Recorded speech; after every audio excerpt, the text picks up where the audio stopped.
This is another episode of Talks with Tyler ISD, a podcast about the passionate people who have a heart for students.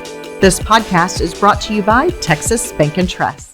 Welcome to this episode of Talks with Tyler ISD. I'm your host, Jennifer Hines, and joining us is Dr. Crawford, Superintendent of Schools for Tyler ISD. Thank you so much for joining us today. We have got a lot of things going on at the state level right now, and a lot of things that are going to affect the success of our students. Talk to me a little bit about what are some of the key points that you're seeing right now and your thoughts on those.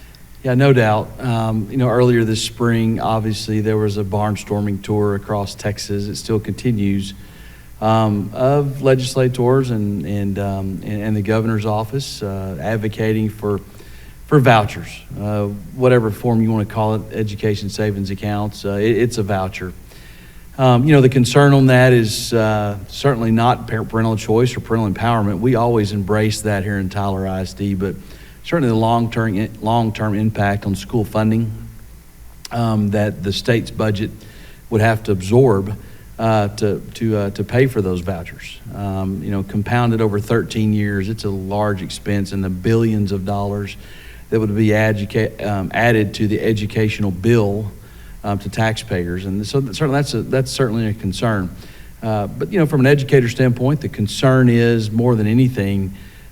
We have to educate the youth of our communities, and what is the long-term impact of that going to be when you start talking about educating the kids of Tyler, which 90% of Tyler ISD makes up 90% of the public education offerings here in Smith County. In the city of Tyler, it's about 85%. So you start talking about taking away the funding for us to be able to hire quality teachers and staff is certainly something that concerns us in regard to vouchers. Which leads us into the state's budget this year. House Bill 100 right now, which is the vehicle that we're supporting to say that that's the vehicle that can get in front of the House and the Senate to be considered, is a little short to deal with the anywhere from the 12 to 17% inflation that we've seen over the last 13 years. The formulas are for kids in 2019. Right. We're in 2023 now, after everything that we've been through, things cost more. It's compounded by a teacher shortage that's out there.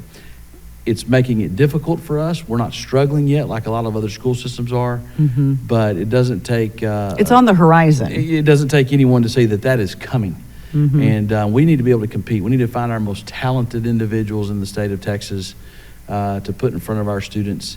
To give them the academic means necessary to become productive citizens, and in turn continue to help bolster this incredible economy in Texas. Well, it's almost like don't put the money into vouchers, put that money into teacher raises so that you can hire the best quality teachers out there, and you've got a great public school system for all students. Yeah, no doubt. Especially here in East Texas, we've had a lot of interaction with East Texas superintendents and school boards here. We do things the right way here. We're not in Loudoun County, Virginia. We're not in Austin schools.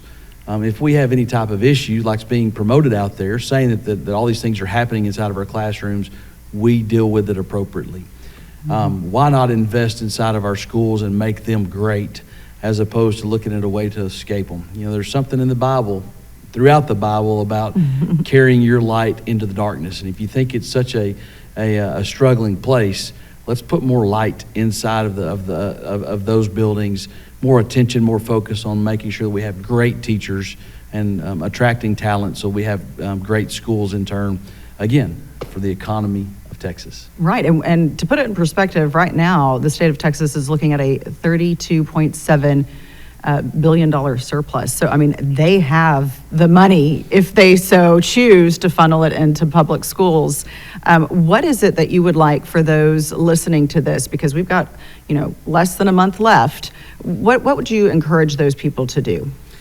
Contact your legislators. We have great elected officials here. In Tyler ISD, I think 95% of our House District 6 is covered, overlaps over Tyler ISD. That's Matt Schaefer. He's such an approachable, nice guy. We have a good relationship with him. He'd be someone to contact. Cole Hefner has about the other 5% up towards the northern part. He gets most of the rest of Smith County and Wood County as well. he's a good man to talk to as well. And then Senator Brian Hughes. These are all good men. Talking to them, talking to their offices, and letting them know that, hey, we need to make sure that we're taking care of Smith County school systems. Tyler ISD in this case would be something that we encourage all of our constituents to do, because they are approachable, they are amenable, and they will listen. And one thing that I think we've kind of discovered throughout this whole process is that they log every email, every phone call, even if you don't talk to them directly and you're talking to the person that's just answering the phone.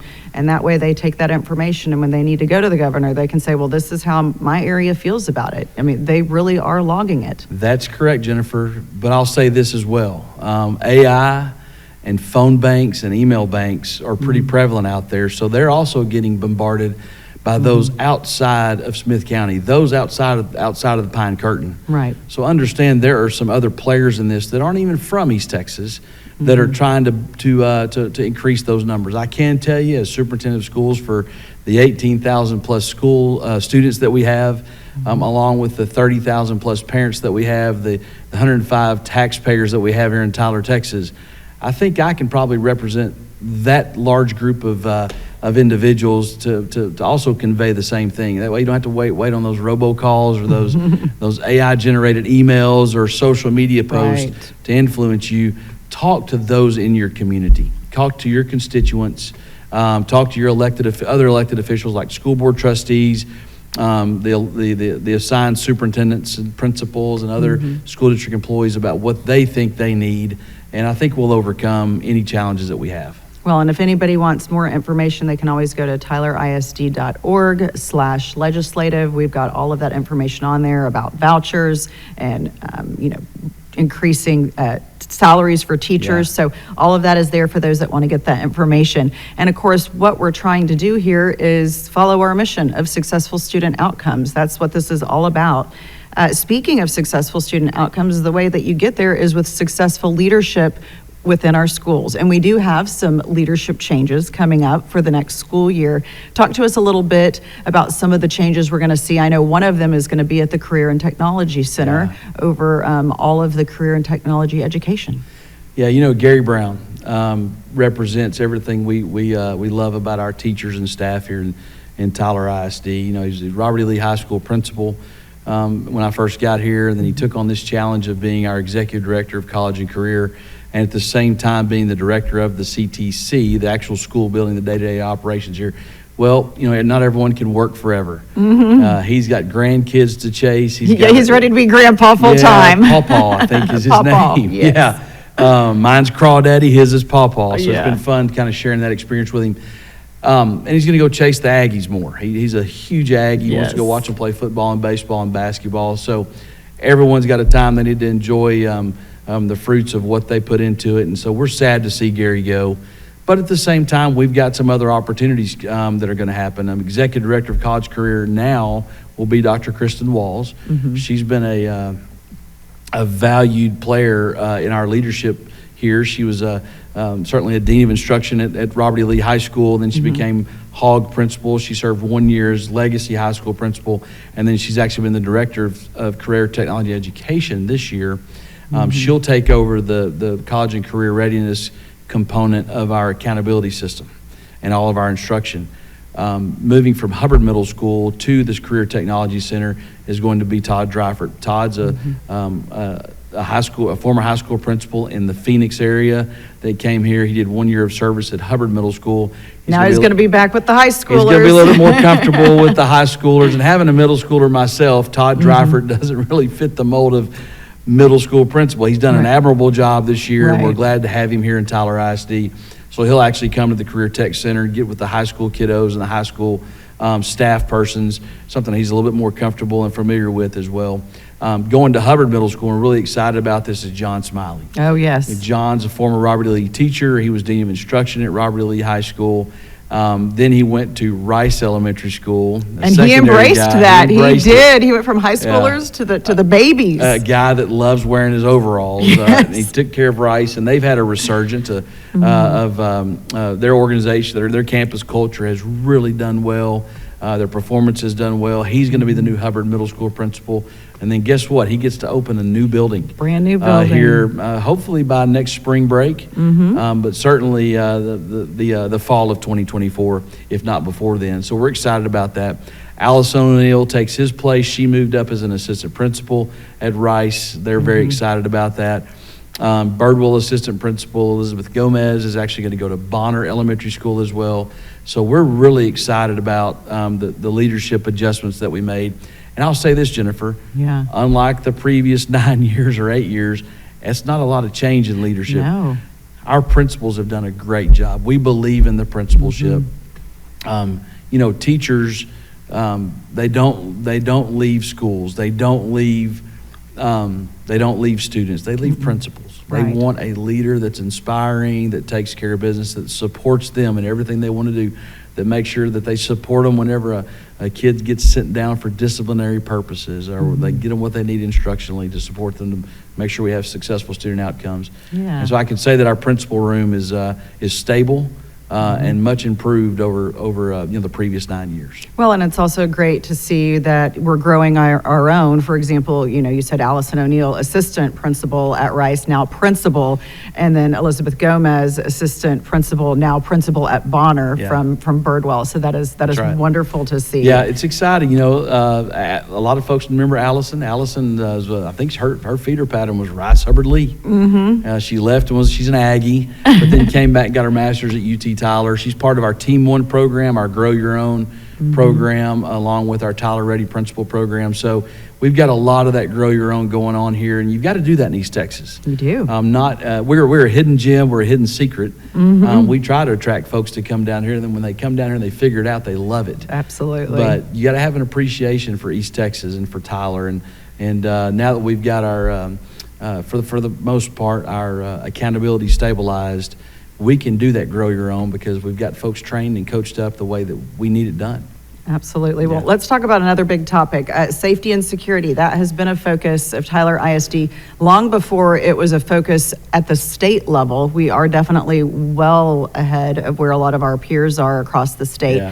Talk to us a little bit about some of the things that we've been able to accomplish this year, some of the decisions that have been made. I know one of the biggest ones was we are going to have an officer on every single campus. Yeah, and we're staffed for that. We're very appreciative to be able to do that. The board backed that 100%, and appreciative always of the taxpayers and the contributions that they make so that we can operate our school system. It's always been a dream of ours to do it. We made some adjustments as far as compensation goes, and so that was a very a big move on our part, and so that was able to do that. And so we're very fortunate to have 30 plus, I think, police officers and our safety and security department. So we've got Police Chief Danny Brown's done a great job. We've got Director of Safety and Security Jeff Millslagle, retired FBI, longtime Tylerite, that a lot of folks that we're talking with today recognize that name. Absolutely. So we've got upwards of 35, near 40 folks that are assigned to safety and security and law enforcement of the school system. Tyler's a great place to live because we do that. We're so impressed by the police officers we did hire. Many of them Tyler PD retired. Right. And if some folks are concerned out there that it's too much of a presence to have a police officer on campus, if you will go to these campuses, you'll see them walking the hallways, having lunch with the kids, with a smile on their face, having lunch with the kids, doing some on career days or any type of opportunities there, having interactions with staff in our dismissal lines, opening car doors for the little guys to get in. So it's the Tyler way, and we have such a special thing here in Tyler, Texas, here in East Texas, in Smith County, that having these individuals on our campuses to give us a sense of safety and security is certainly something we're very proud that not all school systems can claim. Right. I mean, it is. It's very comforting for parents to know that should something ever happen, there's somebody already, seconds away, like around the corner, down a hallway. That's really important in this day and age.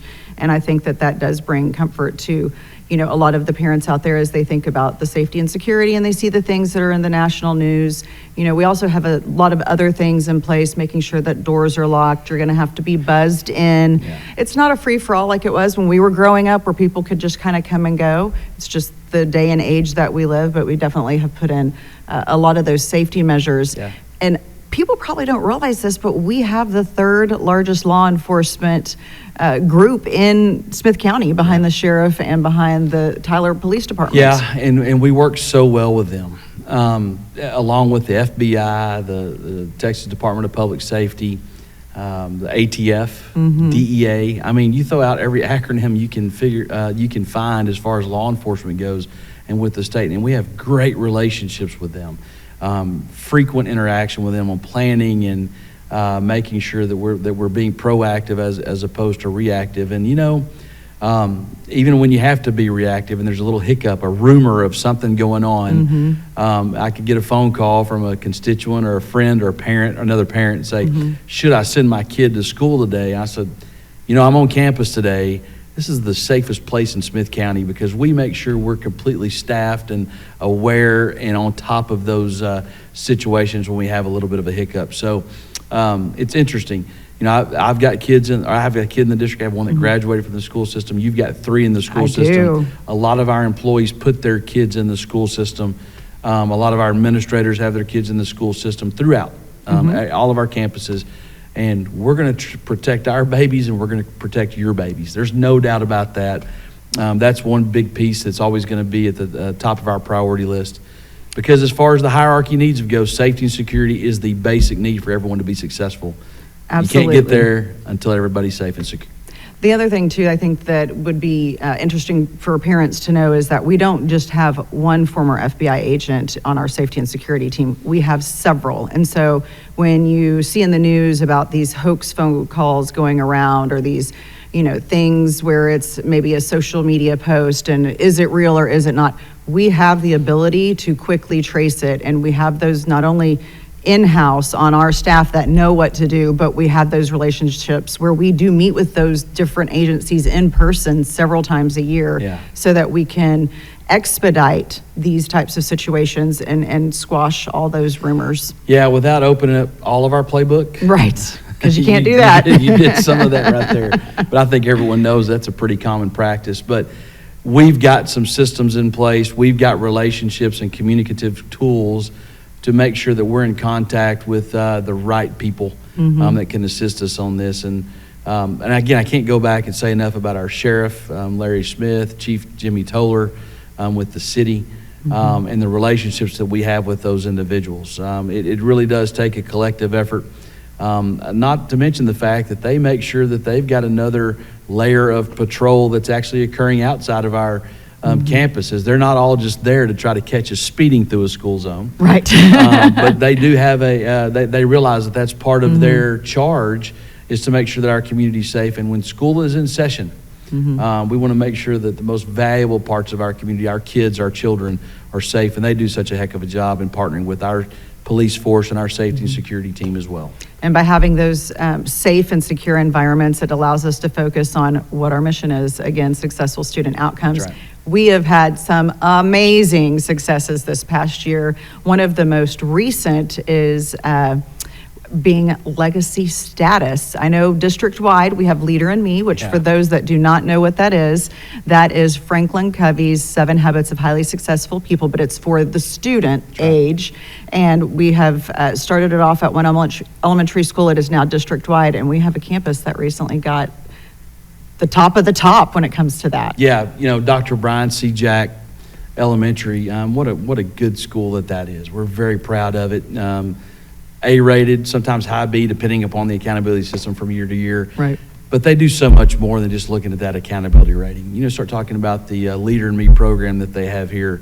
My own child went through that. And as she was going through that, it was so good for her because it talked about self-accountability, which we're lacking in this country. We always want to blame others for things when things don't go the right way for us. We also it also helps evolve leadership traits from those you wouldn't think would ever have a leadership 1 ounce of a leadership gene inside of their body. So but it also helps them organize for learning. So there is this synergy that goes on. In fact, that's one of the things, one of the right? 7 habits. Synergize, Synergy, one of the 7 yeah. habits. To develop a well-rounded citizen. Yeah. And so it's not these touchy-feely things. They're substantial. You can put your hands on it and see that it is making a difference in their academic achievement, their successful outcomes. So you start talking about Leader in Me. The reason that we put it district-wide is that all kids deserve the good stuff. Right. It's district-wide now, but it started at Jack Elementary. And them being a legacy school, they're already a lighthouse school. Right. And maybe being only one of 20 worldwide. This is worldwide. Yes. Would certainly be something that they should be proud of. We're proud of it, and I know that they're proud of it as well. They just found out within the last week or two. I know we've got a big celebration coming up. Right now, there are only 6, if I remember correctly, legacy schools worldwide, and then Jack Elementary will be a part of the next group. And again, there's not going to be, we're being told, no more than 20. That's worldwide. That is huge. That's not on a state or a national level. That is a global difference that they're making. So that's a really wonderful success for them. Also, being honored for the 4th year in a row for the District of Distinction Award for the Texas Art Education Association. I mean, that's, another win, talking about our visual and performing arts programming here. So again, you talk about the character quality and building that leadership responsibility. We've got the arts, we've got great things going on in our athletics, and then of course academically as well. So much success there. Speaking of that, we actually had the Commissioner of Education, Mike Morath, came to Tyler ISD this year. Tell us a little bit about that. Yeah, Commissioner Morath has been a very active commissioner throughout the state. He spends a lot of time not in Austin, Texas, and I don't blame him. Get a little giggle out of that, even though you're a UT grad. So he was down here to speak to the service center. So while he was on his way down here, he loves visiting campuses as well. He visited Austin Elementary back in the fall and had some good things going on at Austin. Austin's had to turn around itself, and are certainly doing a great job over there. And he was here to take a peek and see what was going on over there. As part of his tour. That's part of his deal. They're rolling out a brand new accountability system. There's some things about that new accountability that concerns us. Right. But he is at least making himself seen and present to take those questions on. We were very appreciative he was in Tyler back in the fall. And we'll definitely be communicating those changes to the accountability system once those all get nailed down and into place, because it is going to be a big change. Speaking of changes and growth, our top teacher program, we're seeing some great success there. That's the Teacher Incentive Allotment. For those that don't know what that is a state program where teachers can make up to 6 figures in their area according to their data, their analytics, and how they're performing in the classroom. The outcomes are what we're trying to improve, and a lot of folks are opposed to that. I have confidence that our teachers can squeeze every bit of juice out of that lemon to be successful. And they need to be rewarded for such. And so the state's decided to go all in on outcome incentives. And there's nothing wrong with that, because at the end of the day, when you start talking about our assessments of whether or not kids are becoming, more literate, or improving their numeracy acumen, that's what it's all about. We want children to feel good about going through school, but at the same time, we need to make sure that they're performing academically. So this teacher incentive allotment that Tyler ISD has, we can't quite get to 6 figures here because of the region that we're in. It's all based upon the region that you're in, but you get really close. And so for a teacher to actually make $70,000 to $80,000 inside of a classroom in Tyler ISD is something that's unheard of. It's incredible. We keep talking about teacher compensation. We keep talking about improving and attracting the talent to the classroom so that kids coming out of college or maybe a second career want to become a teacher. It's going to have to be done through finances, and that's just one way to do it. And we've got that here at Tyler ISD, and we're very proud of it. And it's exciting to know that we've got 29 teachers that are going to be getting some level of compensation through this program. Of course, let's switch gears now. We're looking to the end of the year and graduation is coming up. It's a great time of year, especially to see these seniors who are finishing their educational journey that they have been on, and it's exciting. We have over 1,100 students that are about to walk the stage here in a few weeks. Graduating 1,000 kids every year in Tyler is, big for East Texas standards. And we're very proud of that. I'll say this, let me go and apologize in advance, the weather. Yes. We always contend with the weather. I will do things make decisions that are safe for everybody involved, the kids that are graduating, the ones that are running the ceremony, certainly the fans as well, and those that are there to view. But as long as it's not lightning, we will graduate. If it's a little wet, we will. But it's such a special night. It's a memorable night. And, the one transition from childhood to adulthood, I say this every year in my piece of graduation, graduation is very significant. And we're so proud of those that are graduating here. And, our graduation rate actually outpaces the state and the region. Something to champion ourselves about, that successful student outcome. We can really say that that's really making a difference here in Smith County and Tyler, Texas. Yeah, I mean, we graduate a huge percentage of our students, which is amazing. As we wrap this up and we have covered all these successes, is there anything that you want those that are listening to the podcast to think about as we conclude?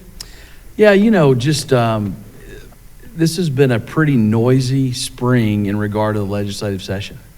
And again, we have great relationships with those folks that we've elected to go down there and represent us, and they do a good job of that. But it's interesting how I always like to say Austin, Texas tries to get down here behind the pine curtain and tell us what we should be doing. And we've seen a little bit of that this spring. Sometimes people forget where they come from and forget what their audiences is. And we have a great special relationship here between the charter schools and the private schools and even the homeschool associations and even all of our K-12. Everybody likes to call them public schools. I call them Constitution schools because the Texas Constitution says there shall be a general diffusion of knowledge, i.e. your public schools. We're going to continue to have that great relationship and see all those Brook Hill kids and All Saints kids and Grace kids come to our Friday night football games and hang out with our legacy students or our Tyler High students as they get a little dose of that student life. We're going to take care of what we can take care of. They're going to take care of what they can take care of. And we'll go on with the great experiences and livelihoods that we have here in Smith County and not let Austin, Texas impede on what we're doing here. Everyone talks about local control. We do things locally here, and we go to church with each other.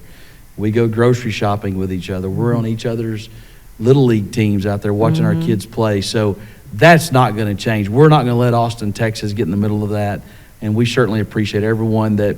If you have your kids in our schools, we appreciate you. If you don't have your kids in our schools, we certainly appreciate you because you're a taxpayer, you're a constituent, and you are going to be empowered if you're a parent in Tyler ISD. Well, thank you so much for joining us, Dr. Crawford. Always a joy talking to you about all of the successes and successful student outcomes that we have here in the district. And thank you for listening to today's podcast. If you would like to get more information, you can always download our Tyler ISD app or sign up for our district newsletter at get.tylerisd.news. We'd like to thank our sponsor, Texas Bank and Trust. Subscribe to Talks with Tyler ISD on Apple Podcasts, Google Podcasts, or Spotify. Please share this episode with your friends and family.